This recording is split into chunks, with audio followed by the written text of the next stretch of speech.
Sah, tapi tak bebas. Pesan pertamanya terdengar tenang. Terlalu tenang. Aku dengar kamu punya pacar baru. Tak lama, pesan lain masuk. Cepet juga ya. Kamu udah ngobrol sama dia waktu masih sama aku. Aku mengunci ponsel, menarik napas panjang, mencoba memahami semuanya. Saat ku buka lagi, satu pesan baru menunggu. Kamu bilang ke dia juga kamu masih perawan. Aku tidak membalas. Aku menolak terpancing. Jantungku berdebar, tanganku dingin. Udara di sekitarku berubah, seperti pertanda bahaya yang semakin dekat. Aku terlalu mengenal nada itu. Nada mengejek, selalu mencari celah untuk menjatuhkanku. Simbol senyum di akhir setiap pesan justru membuatnya terasa lebih menakutkan, seperti ejekan yang dibungkus manis. Lalu datang pesan berikutnya. Kamu baru saja buat kesalahan besar. Kamu pikir aku akan diam saja. Aku nggak akan pernah kalah dari orang tuamu. Aku sudah bersumpah atas nama Tuhan. Aku tetap diam. Tapi bukan karena kuat, melainkan karena takut. Karena aku masih berharap, kalau aku tidak bereaksi, monster itu akan kembali bersembunyi dalam gelap. Tapi monster tidak pernah pergi saat masih lapar. Ia terus menelepon. Berkali-kali. Akhirnya aku mengangkat, tapi tak bicara. Ia memanjangkan sapaannya. Hello. Berulang-ulang, terdengar santai tapi mengejek. Sampai akhirnya aku tak tahan dan bertanya, "Kamu mau apa?" Dengan suara tenang ia menjawab, Nggak apa-apa. Cuma mau kasih tahu, aku punya orang yang siap bunuh orang tuamu kalau kamu nggak nurut. Tubuhku langsung kaku. Dada terasa sesak. Bagaimana seseorang bisa mengucapkan hal sekejam itu dengan nada begitu santai? Lalu ia menambahkan, kalau orang-orang itu dari Ambon, katanya orang yang biasa mengerjakan urusan kotor. Aku bahkan tidak mengerti kenapa ia menyebut Ambon atau apa hubungannya. Tapi cara ia mengatakannya membuat semuanya terasa nyata. Untuk sesaat aku sempat berpikir, bagaimana dia bisa membayar orang seperti itu, padahal pulsa saja sering habis. Seolah membaca pikiranku, ia berkata, Mereka murah, butuh uang, nggak banyak tanya. Mereka tahu cara bikin kelihatannya kayak kecelakaan. Aku nggak main-main kali ini. Coba aja kalau berani. Lalu ia menutup telepon. Aku panik. Aku kirim pesan bertubi-tubi, memohon agar dia tidak menyentuh orang tuaku. Bilang kalau ini bukan lelucon yang lucu. Tanganku gemetar. Ia sering mengancam sebelumnya, tapi kali ini berbeda. Ini bukan sekadar kontrol, ini perang, dan aku tidak tahu bagaimana melawannya. Ketika ia tidak membalas, aku terus menelpon dan mengirim pesan lagi dan lagi. Tolong jangan sakiti orang tuaku, aku minta maaf, aku nggak akan pergi lagi. Aku bahkan sempat menulis, aku sayang kamu, bukan karena aku benar-benar sayang, tapi karena aku panik, karena aku takut. Beberapa jam kemudian ia menelpon lagi. Suaranya terdengar puas, seperti seseorang yang baru menang permainan. Lalu ia berkata, Aku mau kenalin kamu sama seseorang. Aku masih menangis, siap memohon lagi, ketika suara-suara baru terdengar di telepon. Suara laki-laki, berat dan tertawa di latar belakang. Ia menyalakan speaker. Nih, kenalin, orang-orang Ambonku. Mereka yang akan beresin semuanya, kalau kamu ngelakuin kesalahan lagi. Suara mereka santai, bahkan terdengar ramah, tapi membuat kulitku merinding. Waktu itu aku percaya sepenuhnya. Aku tidak tahu kalau mungkin ia hanya meminta teman-teman basketnya untuk berpura-pura. Saat itu aku masih anak kecil yang ditakut-takuti orang dewasa. Dan ancamannya berhasil. Aku ingin menjerit, ingin lari, tapi kemana? Aku terpaku. Yang paling sulit kupahami adalah kenyataan bahwa sahabatku sendiri yang memberinya nomorku. Kelly tahu semuanya. Ia tahu bagaimana ia menghancurkanku, bagaimana ia memanipulasiku. Ia pernah menangis bersamaku, berjanji akan melindungiku, tapi tetap menyerahkan nomorku padanya. Mungkin ia pikir sedang menolongku, mungkin ia pikir sedang menyelamatkanku, tapi bagiku itu pengkhianatan, luka yang menetap di dada. Aku ingin menegurnya, tapi bayangan Bobby jauh lebih besar daripada Kelly, jadi aku diam. Persahabatan kami perlahan lenyap dalam keheningan. Sementara aku tenggelam dalam ketakutan atas keselamatan orang tuaku, Milo mencoba menghubungi, menanyakan kenapa aku tiba-tiba menjauh. Tapi aku terlalu takut membuat kesalahan lagi. Aku bilang kami tidak bisa lanjut, lalu memblokirnya. Ironis sekali, baru kemarin aku tertawa mendengar logatnya yang lucu, bersandar di bahunya, dan kini aku harus memutuskannya. Kupu-kupu di dadaku berubah jadi batu. Aku bahkan tidak sempat berduka dengan layak. Milo sempat menjadi sekilas normalitas dalam hidupku. Seseorang yang tidak menuntut bukti setiap saat, tidak marah atas hal-hal kecil yang dalam hubungan sehat bukan masalah sama sekali. Typo, balasan yang terlambat, teman laki-laki, foto dengan lawan main, semuanya tak pernah jadi bahan pertengkaran. Tapi ketika Bobby kembali dengan ancaman barunya, sesuatu dalam diriku mati, tawa berhenti, cahaya di mataku padam. Aku kembali ke dalam sangkar.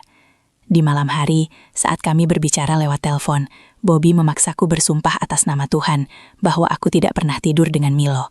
Panggilan itu bisa berlangsung berjam-jam, hanya aku yang mengulang sumpah, menyebut nama setiap anggota keluargaku satu persatu sebagai bukti, memohon agar Tuhan menghukumku jika aku berbohong. Tapi tentu itu tidak cukup baginya. Ia terus menekan, menuduh, memanggilku dengan nama-nama yang menyakitkan. Dan aku diam, karena melawan hanya membuatnya semakin kejam. Sebelum menutup telepon, ia berkata dengan nada datar dan santai. Kamu nggak sepintar itu. Jangan pernah coba laporin aku.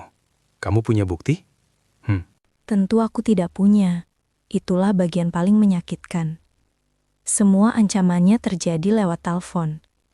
Tidak ada saksi, tidak ada catatan. Hanya kata-kata melawan kata-kata.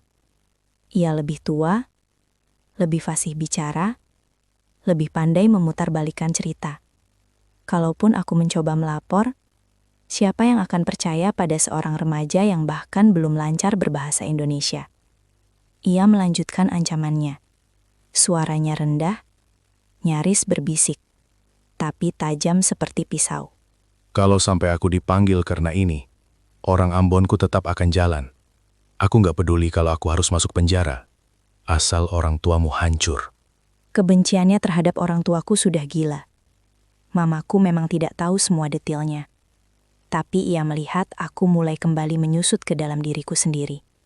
Raut kecewa di wajahnya membuatku hancur. Ia baru saja mulai percaya lagi. Dan aku merusaknya. Ia sempat bahagia melihat aku tertawa. Meski sebentar saja. Mungkin karena ia merasa akhirnya aku bisa hidup normal seperti remaja lain. Tapi kemudian semua itu hilang. Aku tahu ia juga menyalahkan dirinya. Karena mempercayai orang yang ternyata membawa bencana. Aku membenci diriku sendiri. Karena membuatnya kecewa lagi. Aku benci tidak bisa jujur padanya. Karena ketakutanku pada Bobby lebih besar dari keberanianku. Di dalam hati aku tahu. Ada sesuatu yang sangat salah padanya.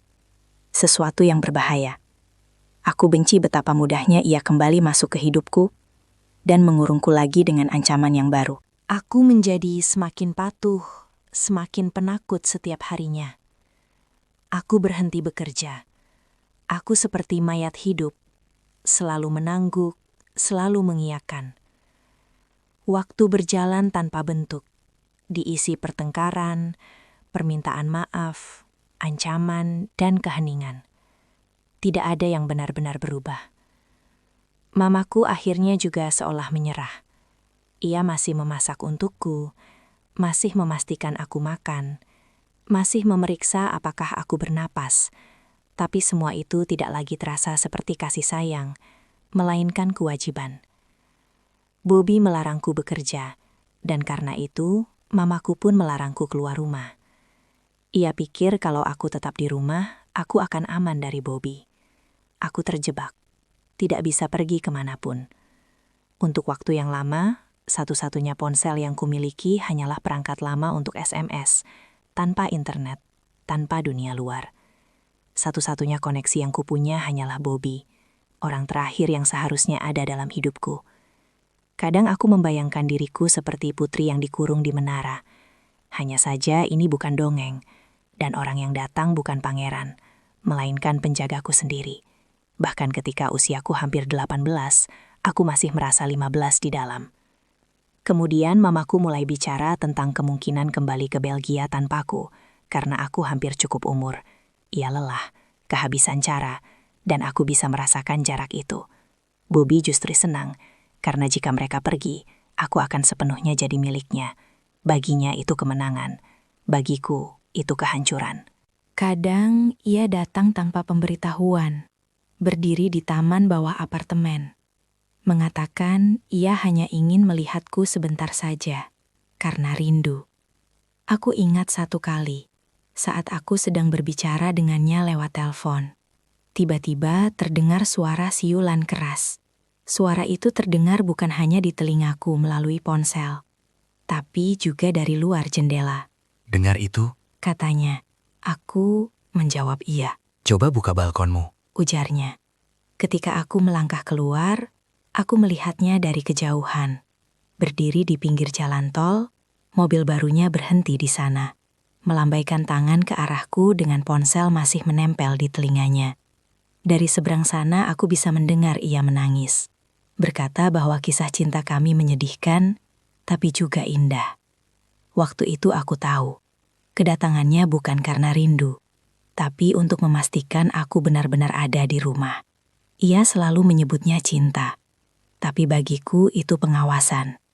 Saat pulang ia malah memarahiku karena tidak terlihat cukup bahagia. Katanya ia sudah berusaha datang jauh-jauh hanya untuk melihatku sedetik.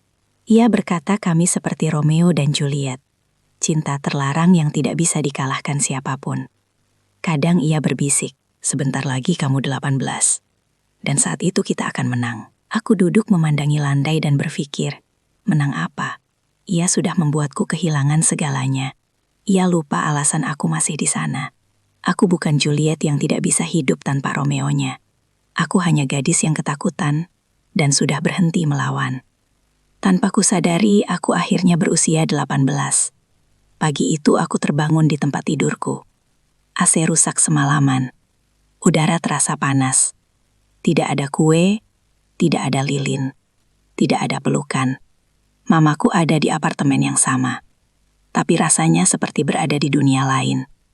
Aku tidak mengharapkan apapun. Aku bahkan tidak merasa pantas mendapat apapun. Dulu, saat kecil, setiap kali bertengkar dengan orang tuaku, aku selalu berbisik pada diri sendiri. Aku tidak sabar menunggu usia 18 supaya bebas. Aku membayangkan kebebasan itu berarti tidak ada aturan, tidak ada kontrol. Bisa bepergian, bisa tertawa, bisa hidup. Tapi saat hari itu tiba, aku tidak merasa bebas sama sekali.